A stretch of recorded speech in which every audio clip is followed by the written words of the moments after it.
Hey, 42 here. The world is addicted to a potent, psychoactive drug. It is by far the most popular drug in the world. The average person consumes over 300 milligrams of it every day. Yet it does stuff to your brain and your body. That will shock you.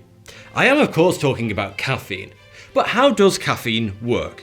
And what's the worst thing it can do to your mind and your body? And could it kill you? Firstly, how does this drug work? How does it perk you up in the morning? Well, every minute you are awake, your body is releasing a chemical called adenosine into your bloodstream. Adenosine can be thought of as sleep pressure. The more adenosine that is built up in your system, the higher your sleep pressure, and so the more you feel the need to sleep. After being awake for about 12 hours, adenosine levels in your body will have built up to such a level that you will feel an overwhelming need to sleep. If you stay awake for a further 12 hours or more, the adenosine levels are so great that you will struggle to keep your head from dropping off and your mind from slipping into brief moments of blissful unconsciousness. The only way to reduce the levels and rid your body of this adenosine buildup is by actually sleeping. During sleep, your body systematically breaks down the adenosine particles in your blood and flushes them out of your body. Caffeine works by directly battling with adenosine. Adenosine affects your brain by latching onto neural receptors. When it does this, you feel sleepy. But caffeine molecules are able to latch onto the exact same receptors as adenosine.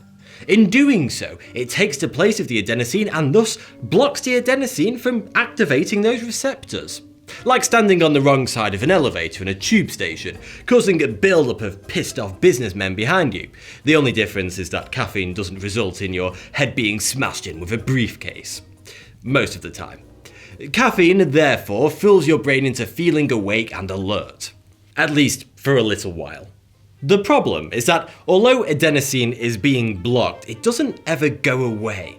In fact, whilst the caffeine sits in your receptors for several hours, blocking adenosine like a fat unwanted squatter, adenosine is still being released in droves into your bloodstream, increasing in volume but unable to actually latch onto and affect your brain.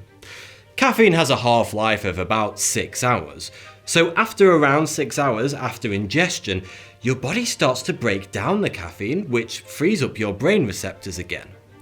When this happens, the tidal wave of built-up adenosine suddenly floods the newly unblocked cell receptors in your brain. Like a torrent of sleepiness, this causes you to crash. After feeling awake only moments earlier, your energy levels will suddenly plummet into a deep hole of lethargy. This is colloquially referred to as a caffeine crash, and it's why drinking caffeine to keep you awake behind the wheel of a car late at night can be deadly when the caffeine crash inevitably hits. But what if, before the caffeine crash arrives like an unwanted train of disappointment, you were to drink more coffee, topping up and renewing the caffeine levels in your system? Well, like before, the new caffeine would rush to your cell receptors and occupy them, thus blocking the adenosine for longer still and prolonging your feigned state of awakeness and alertness. And what if you were to repeatedly take more caffeine to put off sleep indefinitely? Well, the issue here is that eventually the adenosine will build up to such overpowering levels that your caffeine intake will no longer be able to stop it from activating every receptor in your brain. And like a levee breaking, sleepiness will flood your brain. But your mass caffeine intake will likely have kicked off a dependency cycle where your body constantly needs more caffeine to hold back some nasty withdrawal symptoms. Repeat this dependency cycle enough, and congratulations, you are addicted to caffeine. The day after this caffeine party, you will wake up from your abrupt bout of sleep with a headache, low energy, dizziness, and you'll generally be in a bad mood. You'll also still feel really tired, because although you slept, you didn't really sleep. Let me explain. We all know that caffeine can stop us from drifting off to sleep if we drink it too close to bedtime. In fact, a study found that even when a large coffee is drunk in the afternoon, it can cause you to lose an hour of sleep that night. But when you do eventually fall asleep, if caffeine is still in your system, then the quality of your sleep will be abysmal. In fact, if you drink enough caffeine before bed, you may as well have not slept at all.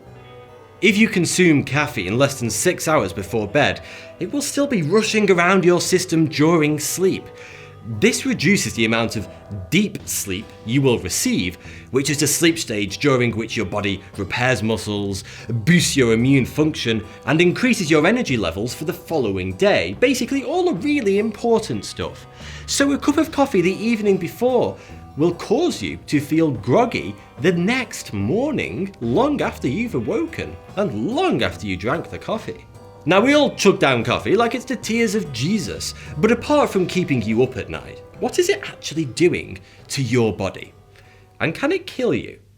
Within 15 minutes of drinking a double shot cappuccino or flat white that contains around 130 milligrams of caffeine, your heartbeat will increase rapidly and your stress will be heightened because caffeine stimulates adrenaline production. This can make you feel anxious or give you the jitters. In some people who are extra susceptible to caffeine, it causes heart palpitations, insomnia, headaches, and hallucinations. But if you drank enough coffee, would you die? Well, sorry to disappoint all you masochistic thrill seekers out there, but not really. It will take a healthy adult male with no pre-existing conditions just 10 grams of caffeine to kill them. Although what constitutes a lethal dosage depends on the individual. The highest known caffeine overdose that was survived was when a 39-year-old female attempted to commit suicide by taking a staggering 100 grams worth of caffeine pills.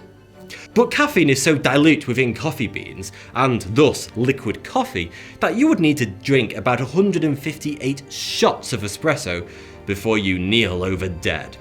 The problem is, even when drinking only espressos continuously, the human stomach is unable to fit that much liquid into it. Eventually, you will have to slow down or just stop knocking them back, and that will give your liver just enough time to break down some of the caffeine in your system and thus save your life. It would technically be possible to die from a caffeine overdose drinking coffee alone, but it would be really difficult. And some people just wouldn't be able to do it, especially if you're the kind of person who gets bloated halfway through a pint.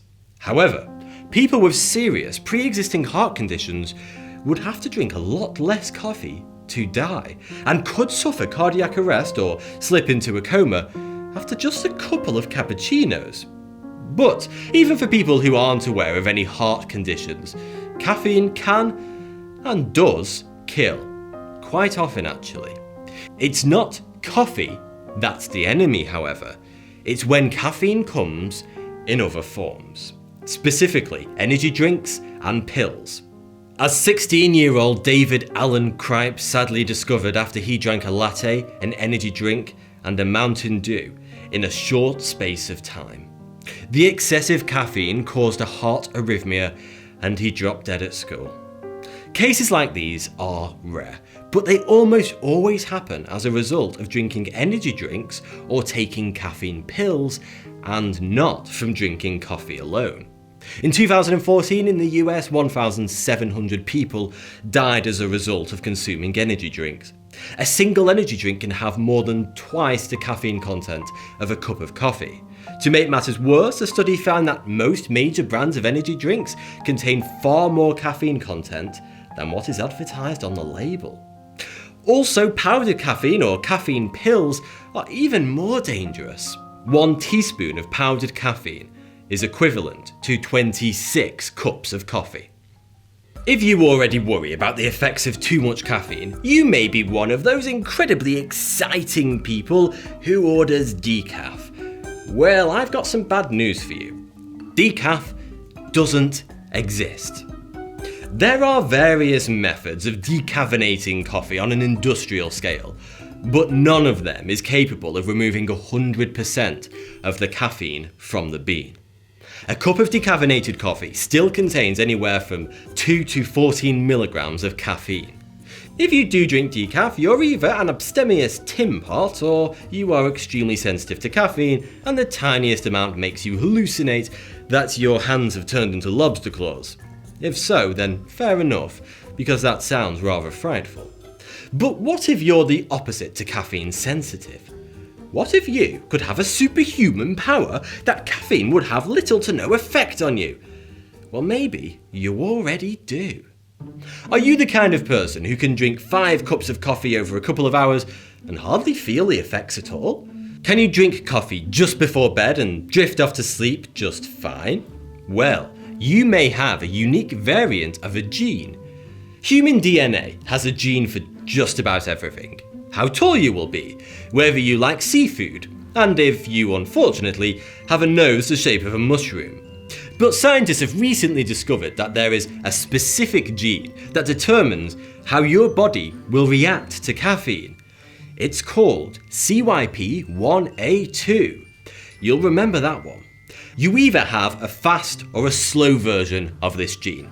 Those with the fast version have a different enzyme for breaking down caffeine that is more efficient, and it can metabolize caffeine 4 times quicker than those with the slow version.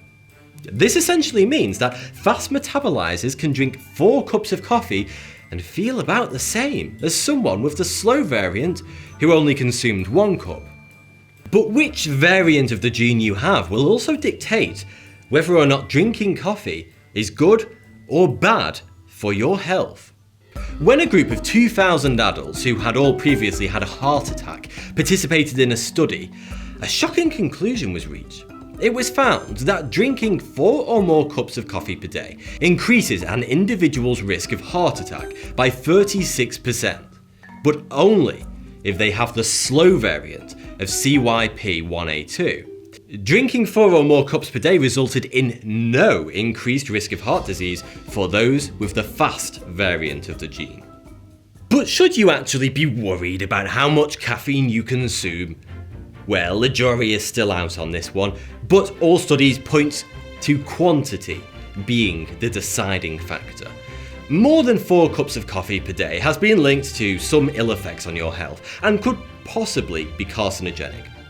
But if you stick to less than 4 cups per day, there is strong evidence to suggest that coffee can lower your risk of type 2 diabetes. Interestingly, a study conducted at Harvard showed that those who drink decaf only reduce their risk of diabetes by around 60% of the risk reduction enjoyed by full caffeine consumers. So it indicates that it's caffeine specifically in the coffee that is playing a large part in the health benefits of the drink. Coffee has also been linked to lowered rates of depression, Alzheimer's, heart disease, and even certain types of cancer.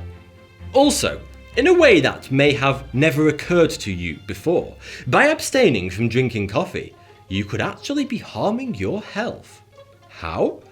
Well, unless you're extremely sensitive to caffeine, drinking coffee or its caffeine-containing sister, tea, throughout the day keeps you hydrated.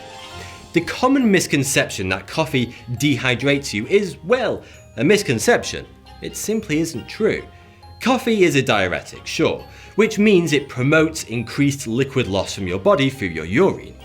But that means almost nothing because this diuretic caffeine is swimming in a huge mug of water.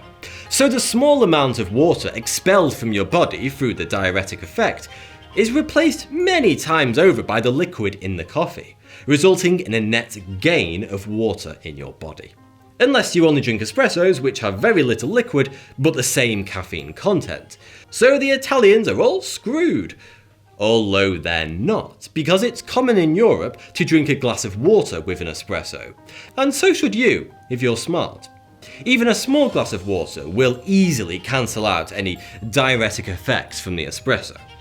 A study found that a regular-sized cup of coffee is almost just as hydrating as water.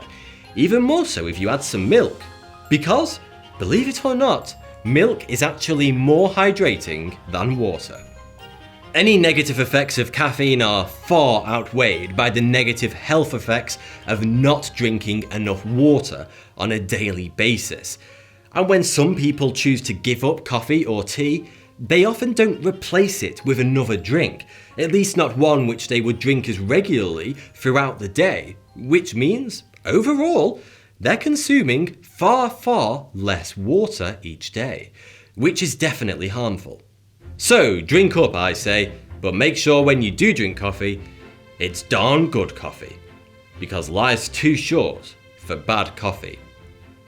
Do you know what else life's too short for? Browsing the internet unprotected without NordVPN. The only VPN to get a perfect score on PC Mac. NordVPN have kindly sponsored today's video. They have thousands of super fast servers in over 60 countries. NordVPN uses military-grade encryption and has absolutely no data logging. It works on any device: Android, iOS, Windows, Mac, Linux, you name it. Seriously, I even run this thing seamlessly on my Android TV to watch content from around the world. I travel a lot, and I often do sensitive work on my laptop: banking, messaging, private documents, etc. in coffee shops, hotel rooms, and public spaces. But I always use NordVPN in these instances, because it's easy for hackers to intercept your packets over public Wi-Fi and see everything you're doing online. NordVPN, however, double encrypts your data so you can use any Wi-Fi connection, 4G or 5G, and know you're completely protected and your data is secure. Click my unique link in the video description to get 75% off a 3-year plan and enter the code 40 at checkout for an extra month completely free. Thanks for watching, subscribe for a new video every week, and a big thank you to the sponsor NordVPN. Don't forget to check them out by using the link below.